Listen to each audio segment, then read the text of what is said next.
4 मित्र थे। इनमें से एक खाती था, एक दर्जी था, एक सुनार था और एक ब्राह्मण था। चारों ने परदेश में जाकर धन कमाने की सोची और एक दिन ठीक मुहूर्त देखकर अपने गांव से रवाना हो गए। चलते चलते शाम हो गई तो एक कुएं के पास रात वासे के लिए ठहर गए। सबने भोजन किया और फिर सोने की तैयारी करने लगे।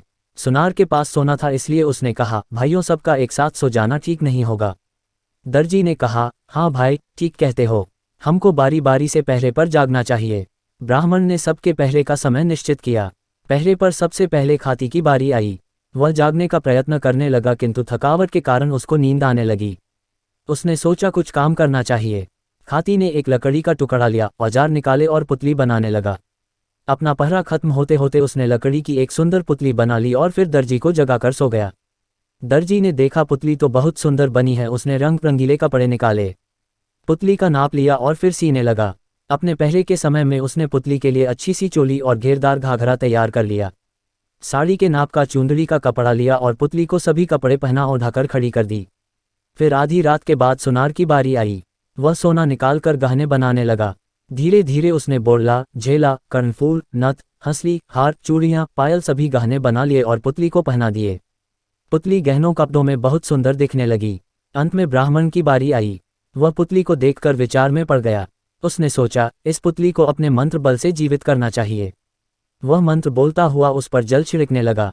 सुबह होते होते पुतली जीवित होकर जवान लड़की बन गई। सवेरा होते ही सभी जाग गए और सुंदर लड़की को अपने पास देखकर आश्चर्य करने लगे। ब्राह्मण ने कहा, इसको मैंने मंत्र बल से जीवित किया है, इसलिए मैं ही इसके साथ विवाह करूंगा। खाती बोला, वाह जी, यह कैसे हो सकता है? पुतली तो मैंने बनाई थी। दर्जी बोला, इसके लिए मैंने ही कपड़े तैयार किए हैं, इसके साथ तो मैं ही विवाह करूंगा। सुनार ने कहा, भाइयों, मैंने हजारों रुपयों का सोना खर्च करके इसके लिए गहने बनाए हैं, अब कैसे हो सकता है कि यह दूसरे के घर चली जाए? इतने में गांव के कई लोग भी जागकर अपने काम धंधे के लिए कुएं पर आ गए। चारों को लड़ते झगड़ते देखकर गांव वालों में से एक समझदार बूढ़ा बोला, भाई क्यों लड़ते हो? पूरा मामला समझाकर कहो। चारों ने बारी बारी से अपने बयान दिए और लड़की के साथ विवाह करने का अपना अधिकार बताया। बूढ़े ने सबकी बातें समझकर कहा, खाती ने पुतली बनाई और ब्राह्मण ने इसको जीवित किया, इसलिए दोनों इसके बाप हैं। दोनों में से किसी का भी विवाह इस लड़की के साथ नहीं हो सकता। रही बात दर्जी की, इसने कपड़े तैयार किए हैं, यह काम मामा का होता है। विवाह पर मामा मायरे के रूप में कपड़े लाता है और विवाह करने वाला व्यक्ति गहने लाता है। गहने पहनाने वाला सुनार है, वही इस लड़की से विवाह कर सकता है। सबको यह न्याय स्वीकार करना पड़ा। सुनार उस लड़की से विवाह कर अपने घर लौट आया और दोनों सुख से रहने लगे। हनुमान सिंह बड़ा खेड़ा।